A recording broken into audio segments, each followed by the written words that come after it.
हे विधानसभा निवडणुका नोव्हेंबर मध्ये लागण्याची शक्यता आहे. मुख्यमंत्र्यांनी काल संकेत दिले कोणत्या मुख्यमंत्री कोण संकेत देणार? ही निवडणूक आयोगाने सांगायला पाहिजे. ते निवडणूक आयोगाला खोके दिले काय? निवडणूक आयोगाला खोके दिले का? खरं म्हणजे वन नेशन वन इलेक्शन हा नारा आहे मोदी. हरियाणा, झारखंड, महाराष्ट्र, जम्मू काश्मीर या 4 राज्यांच्या निवडणुका एकत्रच व्हायला पाहिजे. त्यांनी घेतल्या नाही. महाराष्ट्र, झारखंड त्यांनी दूर ठेवलं, कारण त्यांना झारखंडमध्ये गडबड करायची निवडणुकीपूर्वी. सोरेन यांना हटवायचे प्रयत्न सुरू आहेत त्यांचा पक्ष फोडून. महाराष्ट्रात त्याला सरकारची जी तिजोरी आहे ती रिकामी करायची मतांसाठी, म्हणून या 2 राज्यांच्या निवडणुका त्याने पुढे ढकललेल्या.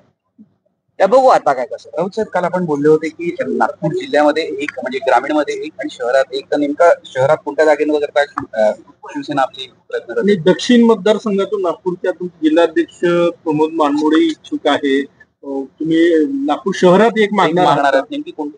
त्या मागण्यापेक्षा मागायला कशाला पाहिजे? आम्ही रामटेक आमचा लोकसभा मतदारसंघ काँग्रेसला दिले, लक्षात घ्या. आणि ती काँग्रेसची जागा निवडून आणण्यामध्ये शिवसेनेचं मतदान हे मोठ्या प्रमाणात आहे. एक जागा काँग्रेसची वाढली विदर्भात, रामटेक. अमरावती आमची जागा होती खरं म्हणजे, ती आम्ही काँग्रेसला दिलेली आहे, लक्षात घ्या. अशा वेळेला विदर्भात विधानसभेत शिवसेनेचं प्रतिनिधित्व असावं ही आमची भूमिका आहे. नागपूर शहरामध्ये म्हणजे महानगरपालिका अधिक एक आम्ही जागा लढू.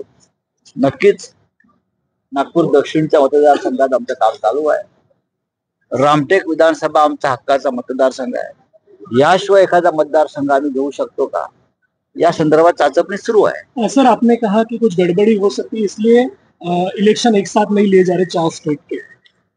आपने देखा होगा कि झारखंड की जो खबरें आ रही है, अब देखिए वहां क्या हो रहा है, क्या होने जा रहा है. वहां हेमंत सोरेन जी को तकलीफ में लाने की कोशिश फिर एक बार हो रही है. उनकी सरकार एक मजबूत सरकार है, उसमें से कुछ लोग तोड़ने की कोशिश चल रही है वहां. आज ही मैंने खबर यहां ही पढ़ी है. इसलिए चुनाव अगर घोषित करते तो आचार संहिता यानी कोड ऑफ कंडक्ट लग जाता.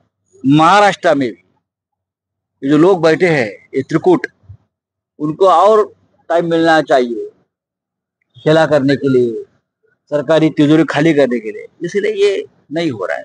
आपने वन नेशन वन इलेक्शन की बात करते हो तो आप 4 स्टेट के इलेक्शन एक साथ नहीं ले सकते हो ना. सर, किरण रिजिजू ने कहा है कि